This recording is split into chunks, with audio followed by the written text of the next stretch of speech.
ലോക്സഭാ തെരഞ്ഞെടുപ്പിന്റെ ആറാം ഘട്ട വോട്ടെടുപ്പ് അവസാനിക്കാൻ പോകുന്നു. 50% മുകളിലാണ് ഇതുവരെയുള്ള പോളിംഗ്. എന്താണ് ഔദ്യോഗികമായ കണക്കുകളിൽ നിന്ന് മനസ്സിലാക്കാൻ കഴിയുന്നത്? അതിന്റെ പശ്ചിമ ബംഗാളിൽ മികച്ച പോളിംഗ് രേഖപ്പെടുത്തിയിട്ടുണ്ട്. അവിടെ 70.19% പേർ വോട്ട് രേഖപ്പെടുത്തി എന്നതുമാണ് വിവരം.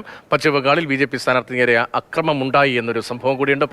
പ്രണത് ടുഡു എന്ന നേതാവിനെതിരെയാണ്, MLA-ക്കെതിരെയാണ് ആക്രമണമുണ്ടായത്. ആക്രമണത്തിന് പിന്നിൽ തൃണമൂലാണ് എന്നാണ് BJP-യുടെ ആരോപണം. ആ ദൃശ്യങ്ങളാണ് ഇപ്പോൾ കാണുന്നത്.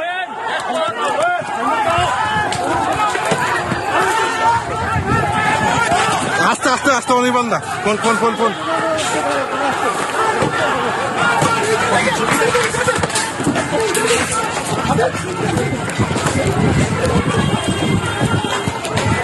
Hello.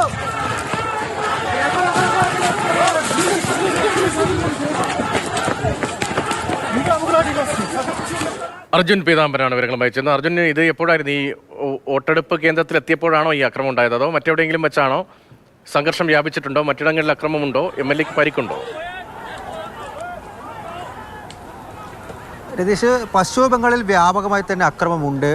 പക്ഷേ ഏറ്റവും കൂടുതൽ പോളിംഗ് ശതമാനം രേഖപ്പെടുത്തിയിരിക്കുന്നതും പശ്ചിമ ബംഗാളിൽ തന്നെ. നേരത്തെ ഈ ജാർഗ്രാം എന്ന് പറയുന്ന മണ്ഡലത്തിലെ BJP സ്ഥാനാർത്ഥിയാണ് ഈ പ്രണത്. അദ്ദേഹം ബൂത്തുകളിലേക്ക് സന്ദർശനത്തിന് വേണ്ടി പോകുന്നതിനിടയ്ക്കാണ് ഇത്തരത്തിൽ ആക്രമണം നേരിട്ടത്. അദ്ദേഹത്തിൻ്റെ വാഹനത്തിന് നേരെ കല്ലേറുണ്ടാവുകയായിരുന്നു. പ്രത്യേകിച്ചും ചില ബൂത്തുകളിൽ കയ്യേറ്റം നടക്കുന്നു, അല്ലെങ്കിൽ ആളുകളെ അവിടേക്ക് വോട്ട് ചെയ്യാൻ വേണ്ടി വരുന്നതിൽ നിന്നും പ്രത്യേകിച്ചും BJP അനുകൂലികളായിട്ടുള്ള ആളുകളെ തടയുന്നു എന്നുള്ളൊരു വ്യാപകമായിട്ടുള്ള ആരോപണം ഉണ്ടായിരുന്നു. അത് പരിശോധിക്കാൻ വേണ്ടിയിട്ടായിരുന്നു അദ്ദേഹത്തിൻ്റെ ഒപ്പം ഉണ്ടായിരുന്ന മറ്റു കുറച്ച് BJP പ്രവർത്തകരും ഒപ്പം തന്നെ സുരക്ഷാ ഉദ്യോഗസ്ഥരും ചേർന്ന് വാഹനവ്യൂഹത്തിൽ ചില മണ്ഡലങ്ങളിലേക്ക് പോയത്. എന്നാൽ പോകുന്ന വഴിക്ക് ആളുകൾ വണ്ടി തടഞ്ഞു നിർത്തി കല്ലുകൾ എറിയുകയായിരുന്നു. വാഹനം പൂർണ്ണമായിട്ടും തകർത്ത് കളഞ്ഞു. അതുപോലെ തന്നെ ഇവർ പുറത്തേക്ക് ഓടി രക്ഷപ്പെടുകയായിരുന്നു. ആ സമയത്താണ് വീണ്ടും അവർക്കെതിരെയും കല്ലേറുണ്ടായത്. പക്ഷേ ഈ സ്ഥാനാർത്ഥിക്ക് നിലവിൽ കുഴപ്പങ്ങളൊന്നുമില്ല.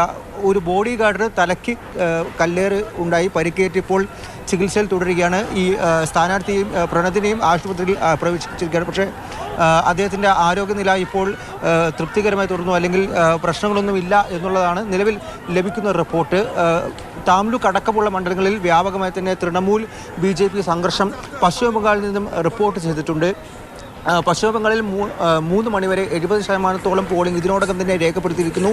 മറ്റു സംസ്ഥാനങ്ങൾ കൂടി നോക്കുകയാണെങ്കിൽ ഉത്തർപ്രദേശിലും അതുപോലെ തന്നെ ഡൽഹിയിലുമാണ് ഇപ്പോൾ മന്ദഗതിയിൽ പോളിംഗ് മുന്നോട്ട് പോയിക്കൊണ്ടിരിക്കുന്നത്. പ്രത്യേകിച്ചും 3 മണിക്ക് വന്ന ഔദ്യോഗിക കണക്കാണ് ഇപ്പോൾ ഉള്ളത്. അതും ഏകദേശം 30% അല്ലെങ്കിൽ 40% താഴെ മാത്രമാണ് ഇത്തരത്തിലുള്ള ഈ സംസ്ഥാനങ്ങളെല്ലാം തന്നെ ഇതിനോടകം പോളിംഗ് രേഖപ്പെടുത്തിയിരിക്കുന്നത്. 5 മണിയുടെ കണക്ക് 5:30 ശേഷമായിരിക്കും ഈ തെരഞ്ഞെടുപ്പ് കമ്മീഷൻ പുറത്തുവിടുക. പക്ഷേ ഈ ഉഷ്ണതരംഗമെല്ലാം തന്നെ ഉള്ളത് കൊണ്ട് ചില ഉത്തരേന്ത്യൻ സംസ്ഥാനങ്ങളിൽ ഇപ്പോഴും മന്ദഗതിയിൽ തന്നെ പോളിംഗ് പുരോഗമിച്ചു കൊണ്ടിരിക്കുകയാണ് നിലവിൽ.